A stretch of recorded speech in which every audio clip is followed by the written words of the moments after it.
G'day guys, welcome to Sumo's Projects. This is my entry into the hashtag WoodJigs21 challenge hosted by James Finger, none other.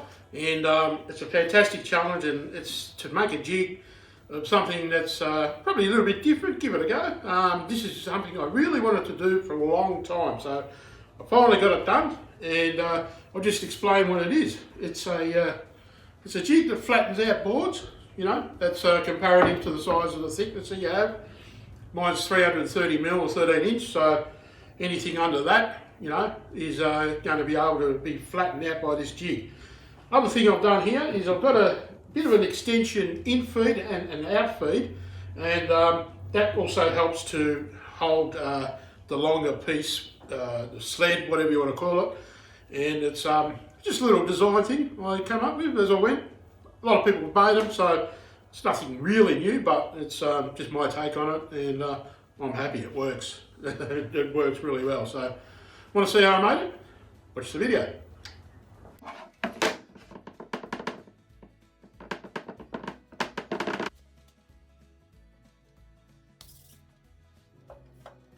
G'day there guys.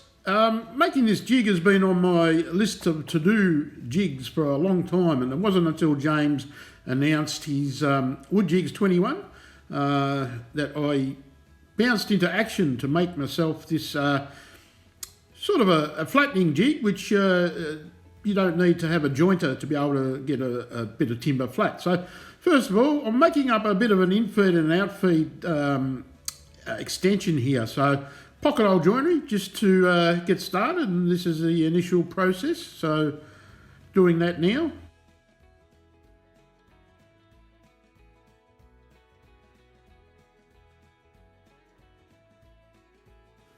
As you saw at the start, I took measurements to roughly indicate the height of the existing in-feed and out-feed, and just worked around those measurements. So now drilling pocket hole screws to hold this down.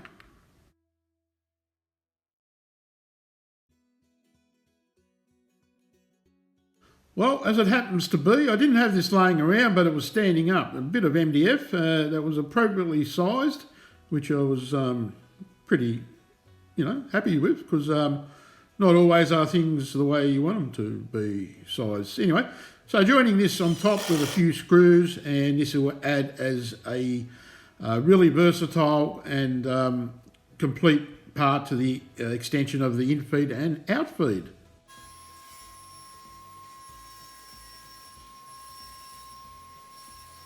This is a brand new bit of melamine I had, and it was standing up as well. So I put it on my crosscut sled, and I just put that little bit of a scrap there to take the weight. So it's such a versatile thing, the table saw sled. I recommend everyone have it. Marking out here and cutting, and then pre-drilling and screwing in the cleat that goes on the end.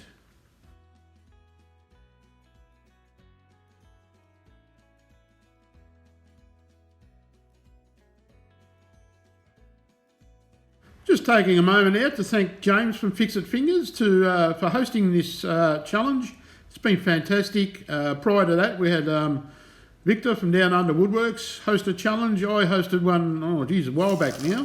And I think we're going to continue on with people putting their hand up to host a challenge in the future. Keeps us all involved in our little community, and that's a fun aspect of all that we do. Anyway, using some non-stick mat here. This is so cheap to buy. I cut it down to the size of the sled, but later on I do cut it down a little bit finer because I thought this might wander a bit, and I'm just going to cut it to the size of, you know, to take up the size of the board I'm using. Now these are little packers. This is MDF. You can get this pretty cheap as well. Sorry about that, a bit of slow-mo action from Sumo. These are going to work in well. They slide in underneath and sit on top of the mat. You can wedge these in until there's the least amount of movement that is possible. So just play around with that and get it right for your own needs. Now to give it a maiden run, to feed this through several times. I'm seeing quick results in the top left hand corner. As you can see, that's already taking out some of that wobble there. Several passes through, not too many, but is showing some swift results already. So I'm pretty happy that this is supposed to be doing exactly what I planned it to do, and not too many bells and whistles. I was going to make something, you know, a little bit fancier than this, and I thought, yeah, probably not worth it. So anyway, it's working. Hoorah!